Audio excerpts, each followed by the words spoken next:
Okay, hello everyone. Now, at this point, let us continue on with our discussion of earnings per share. Nasa basic earnings per share pa rin po tayo, but the emphasis will be on the denominator. Okay? So, eto po yung ating ayan, denominator, yung shares. Pero ano ba yun? Okay, kasi sabi dito, adjusted for events other than the conversion of potential ordinary shares. Okay, so sabi natin, no, klaro dapat ito, na yung denominator ay shares. At yun po yung weighted average, 1 also. Now, to highlight the weighted average, this should be adjusted for events. But please take note, other than the conversion of potential ordinary shares. It is important, no, that we disregard yung mga potential ordinary shares. Kasi po, ang pinag-uusapan lang natin dito ay basic earnings per share. Wala pa po tayo sa DEPS, no, yung diluted earnings per share. Okay? So, eto daw na weighted average, yung WANOSO, is the number of shares outstanding at the beginning of the period, adjusted by the number of ordinary shares both back or issued during the period multiplied by a time weighting factor. And according to standard, this time weighting factor is the number of days that the shares are outstanding as a proportion of the total number of days in the period. Although kadalasan for classroom purposes, for computation sa mga exams, no, months yung pinag-uusapan natin to simplify. Okay? So, paano po ba natin ito maiintindihan? So, syempre, by way of illustration. Now, suppose that you have this info. Si Atlas Incorporated ay nagkaroon ng changes sa kanyang OSO, Ordinary Shares Outstanding during the period. Nung January 1, nung meron siyang 90,000 na beginning balance. Ma-clarify ko lang itong shares outstanding ng mga amounts dito represents ano yung movement ng shares, no? Finalo ko lang kung papaano pa rin set ito sa libro ha. Baka tanungin niyo ako, sir, di ba by April 1, dapat yung total number of shares outstanding ay 120. And you are correct, no? Pero ang tinutukoy lang natin dito na shares outstanding ay yung representing that period affected. Okay? So that by April 1, kung nag-issue ng additional 30,000 shares for cash, hindi meron kang additional 30,000 shares. That makes it a total of 120 by April 1, di ba? July 1, purchased. Take note ha, purchase yung term. Binayback. Eto nag-issue, nadagdagan. Nag-purchase, binayback, no? Eh di nabawasan yung shares outstanding natin ng 39,000. And by November 1, nag-issue ng additional 60,000. Nadagdagan na naman tayo. So, etong 141, ito po yung ating ending balance dito. 90 plus 30 minus 39 plus 60. Yan. Okay? So, eto po. Now, ang tanong, magkano yung weighted average? Magkano yung WANOSO? Sabi doon kanina, adjusted by the number of ordinary shares bought back or issued during the period multiplied by a time weighting factor. Actually, hindi na bago sa inyo yun. Ano? Kasi you have been doing this for quite some time. So, pakita natin yung solution. Ito yung time weighting factor. 90,000 times 12 over 12. 30,000 times 9 over 12. 39,000 times 6 over 12. 60,000 times 2 over 12. Paano yun? January to December, 12 months.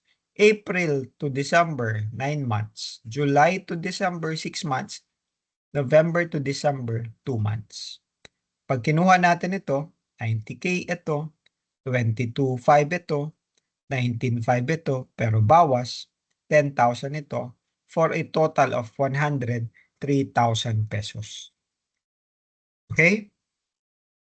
Nakukuha po ba? So, eto ngayon yung ating weighted average. But wait, there's an alternative solution. Kasi lagi at lagi na-encounter nyo na yung ganitong mga computation even as early as partnership accounting.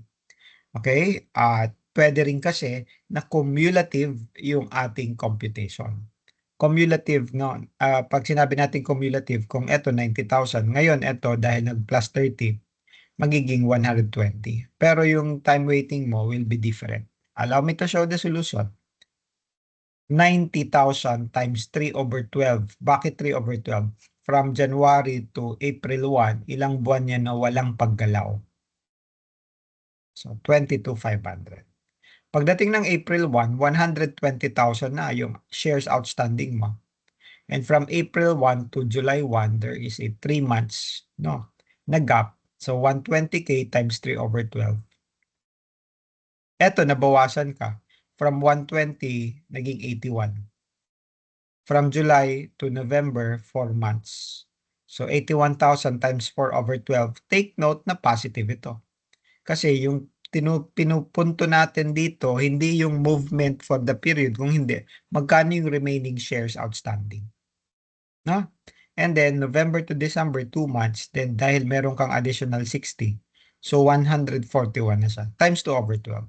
So, parehas lang dapat yung kakalabasan natin na 103,000. Yan yung wanoso. Yan yung magiging denominator mo. Okay? Yan. Now, eto emphasize ko lang. Shall be adjusted for events other than the conversion of potential ordinary shares. Ano po ba yan? Na mga events na yan. The standard tells us the following examples. Share or stock dividend. This is considered as other events or shall be adjusted for events other than the conversion of potential ordinary shares. So we have one, share dividend. We also have the share rights, and we have your share split, whether split up or split down, or yung reverse share split. Okay, so etong tatlo na ito, yung mga nakakaapekto sa ating wanoso. For basic earnings per share lang ha. Kasi nga, nakalagay dito, other than the conversion of potential ordinary shares. Saka na natin pag-usapan yung mga conversions, ng halimbawa, convertible bonds or yung convertible preference shares, from preference to ordinary. Mga ganun. Okay? So, let's put emphasis on bonus issue or yung share stock or stock dividend. Share dividend. Ano yan? Sir, parehas lang. Or different example, pero yung format parehas lang. Beginning mo 100K, nag-issue ka ng 20, parehas lang yan. Ito parehas lang yan. Ano ang nadagdag? Ito, June 1, 60,000 additional shares, meron tayong 50% bonus issue. So kung 120 na ito na total from January to before June 1, kung 50% bonus issue, edi madadagdagan ka ng 60,000. Okay? Kaya nga by the end of December, 210,000 na yung total number of shares outstanding mo. But since we need to compute the weighted average, multiplying by time-weighted factor, okay, eto na siya. Now, pansinin nyo po, please take note, be careful with the new denominator and how it is computed. 100,000 times 12/12. 20,000 times 10/12. Okay, alam natin yan. Pero times 1.5. Hinighlight ko yung times 1.5 dito sa computation. Kaya yung 100, naging 150. At yung 20,000 na times 10/12 times 1.5, 25. Bakit? At dito bakit wala? At eto, normal lang na 30,000 times 2/12. Kaya nga, to answer quickly muna, your wanoso here is 180,000. But the next question is, bakit kasi ganito yung computation? At bakit wala ka sa June 1? Now, the answer is, the reason is this. Kapag meron tayong mga bonus issue, and this will also apply pagdating sa mga share splits, ang computation ng WANOSO natin requires restatement of the shares outstanding before the bonus issue or share split. And for problem solving, no, kadalasan nag-uumpisa yan ng January at the beginning. So the number of OSO before the event is adjusted for the proportionate change as if the event had occurred at the beginning of the earliest period presented. So in this case, no, that beginning is January 1. So as if yung ating share issue, yung bonus issue mo, ay nangyari ng January 1. Nakukuha po ba? So dito, magkakaroon tayo ng 1.5 na adjustment factor. Okay? I hope clear po tayo dito. Pero dito, ignore na kasi nga, in-effect na natin siya at the beginning. So yung 100 times 1.5, yung 20 times 1.5, na factor in na po natin ito doon sa computation. Alright? Ayan ha. Another example, another alternative solution. Yung cumulative naman. So 100 times 2 over 12 kasi January 2, March 1. 120 times 8 over 12 times 1.5. Pero dito, sa baba, 210,000 na lang. Bakit 210,000? 180 to. Diba? Ito na yung share outstanding mo by June 1. Nagdagdag ka ng 30. So, 210,000 na to. Times 2 over 12. So, 35. Parehas din. 180,000 ang kalalabasan. Okay? So, that's an illustration na meron tayong bonus issue. How about share split? Sabi natin parehas yung effect. So, eto na. January 1, meron kang 200,000. April 1, nag-241. Yung isa mong share, palitan natin ng dalawa. So, ito yung share split. Split up. And then, July 1, nag-issue ka ng additional 100. Ang tanong, magkano yung denominator mo? WANOSO mo. Okay. So, ito yung solution natin. 200 times, yung factor natin dito ay 2. Kasi 241. Okay? So yung 200, recall natin, papalitan natin ng dalawa. Kada isa, palitan natin. So ang effect is magiging 400,000 siya. As if it happened at the earliest period presented, January 1. Okay? And then, by July 1, nag-issue ka ng another, kaya wala ka na dito ang adjustment factor. So, the WANOSO na gagamitin natin in the computation of DEPS, no, ay 450,000. Alternative solution, ganito. 200,000 times 2, 6 over 12. January 2, June 30. Tapos, pagdating ng July 1, 500 na yan kasi 200 plus 200 plus 100. So, yung shares outstanding mo na ay 500 times 6 over 12 from July 1 to December 31. Parehas din po ang ating kalalabasan. Okay? So, ayan po for illustration on share split. How about share rights? So, ito, pinick up natin in the book of Dean Empleo and Prof. Robles. So, meron kang profit for the year, 1.5. Ang shares outstanding mo before ka nag-share issue, rights issue, 50,000 shares. Ito yung term ng share rights, no? Sa kada 5 outstanding, bibigyan kita ng isang share. If you exercise it at 50 peso. And the last date to exercise this is March 1, 2025. The fair value immediately prior to exercise on March 1 is 110. Now, pagdating sa share rights, meron lang tayong mga tatandaan. dalawang formula. The calculation of the theoretical X-right value and the computation of the adjustment factor. So, ito po yun. Actually, nasa standard din naman yan. Or nasa libro din naman siya. No? Okay. Yung illustration in the book, this is lifted, adjusted lang sa mga amounts. No? Coming from the illustrative example from PAS 33 or IS 33. So you have this calculation of theoretical X-rights value per share,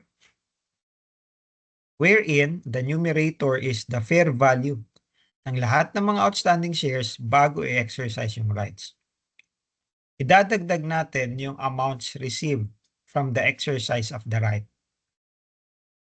Ang denominator mo, yung NOSO, no, before the exercise, at saka yung additional shares issued. Okay? And then, pag-usapan natin yung calculation ng adjustment factor. Dito muna tayo sa una. Okay? Now, applying this, computein muna natin yung calculation na yung theoretical X-right value per share.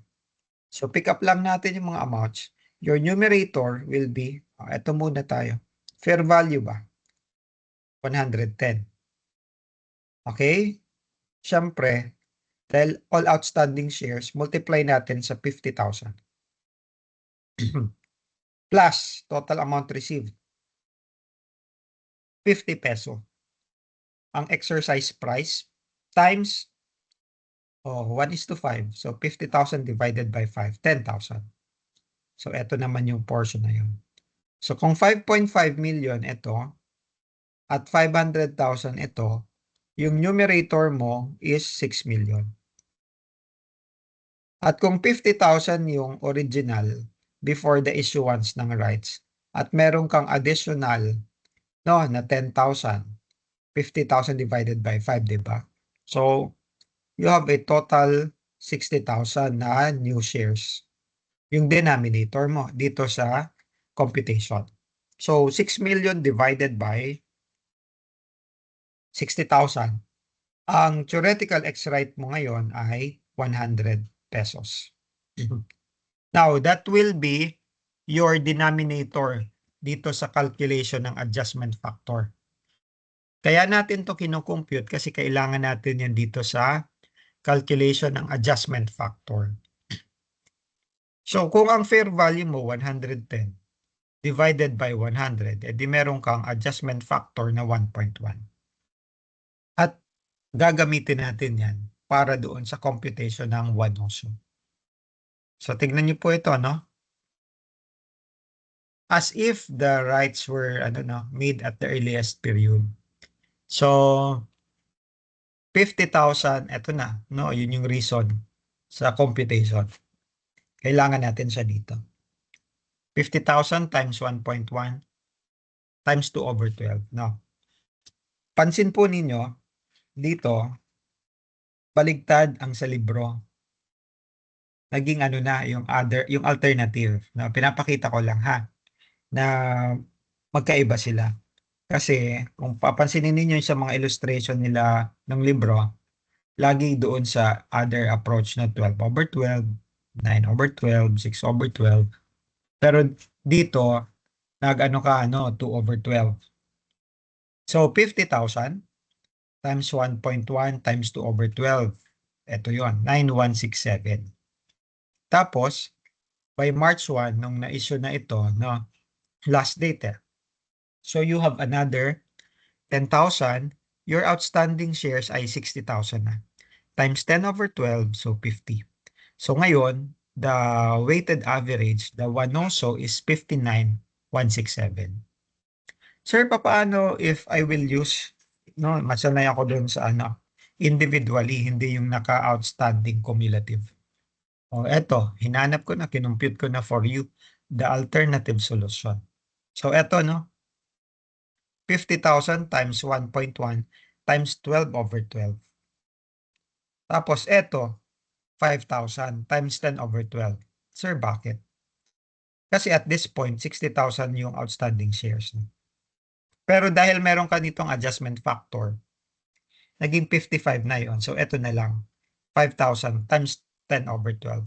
Otherwise, if 10,000 ito, hindi kayo magtutugma doon sa solution. Okay? So, yun nga lang, no? Medyo tricky lamang po dito sa share rights. Kasi, kailangan nating i-consider yung 5,000 na lang. O kaya ganito. Pwede rin naman, 10,000 pa rin yun. Pero dito, 50,000 pa lang. Times 12 over 12. Tapos dito, 10,000 times 1.1 times 10 over 12. You will come up with the same solution. Same answer. No? So, ingat lamang no, in the computation. So, kayo na bahala. Ano yung gagamitin ninyo? So, I gave you different alternatives. Alright? So, ito no, ordinary shares issued in a business combination para lang ma-pick up natin from the book. Kung sakali man na meron tayong additional shares na na-issue because of a business combination, we have to consider that. So, halimbawa, ito. Coming from the previous illustrations, except that on November 1, nag-issue ng 60,000 kasi nagkaroon ng Buscom. So, when we compute for the Wanoso, ganun pa rin naman. Okay? So, you do the math. Ito pa rin naman yun. Ano? So, 103,000 yung weighted average. So, same ha yung treatment. O kaya, ito yung alternative. So, parehas lang. Okay? Ano lang ang sinasabi natin ng standard sa atin? Ordinary shares issued as part of the consideration transferred are included. Okay? This is because the acquirer incorporates into its SCI the acquiree's profits and losses from that date. Alright? So, yun lamang po. And meron pa ba? Meron lang tayong additional illustration. Kasi baka malito kayo. One also with convertible bonds. Okay. So, pakita lang natin dito in the computation of your basic earnings per share. Pero, weighted average. Yung denominator lang yung hinahanap dito.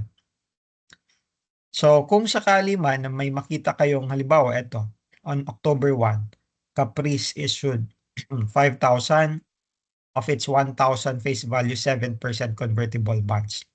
At pinapahanap yung Wanoso. Plus, ignore nyo yan, ha? Kasi for the purpose of basic earnings per share, okay? Kasi what is the number of shares to be used in computing BEPS? Ignore po natin yan. Kasi anong sabi? Adjusted for events other than the conversion of potential ordinary shares. Ito, potential ordinary shares to eh. So, ignore po natin yan. So, 3 million lang ang Wanoso natin kung ang tinatanong BEPS. But if diluted yan, that will have to be added. Magiging 3,050,000. Pero pag-usapan natin yung DEPS sa isang video lecture. Okay? So, eto naman, illustration number 8, BEPS computation na po tayo dito. Pero may panggulo lang din tayo na convertible bonds. So, pakibasa na lamang po nito, no? Then, I'll show you the solution. So, 600,000, ito po yung ating profit after tax. Again, take note no, na hindi na po natin binawas yung tax rate kasi the assumption is that this is already after tax. Pero dahil meron tayong, ano bang meron dito? 200,000 ordinary share, 20,000 convertible preference shares, and 1 million of 10% convertible bonds outstanding. The preference shares are convertible into 40,000 ordinary shares. Ayala pay dividends of 1.2 on ordinary share and 3 peso per share on the preference. So, ibabawas natin kasi merong declaration. Actually, binayaran na. So, minus 3 times 20,000. Okay? So, 100, magkano to? 60,000 ano. So, 600,000 minus 60,000, you have 540 na numerator divided by 200,000 na denominator. So, yung denominator natin ay ito lang. Okay? So, ignore lang natin yung convertible preference shares and convertible bonds, the answer is 2.7 na po yung ating basic earnings per share. Okay? And that ends my discussion on basic earnings per share. At sa video lecture na ito, yung denominator portion. So let me know na lamang po if you have any questions or clarification. Maraming salamat.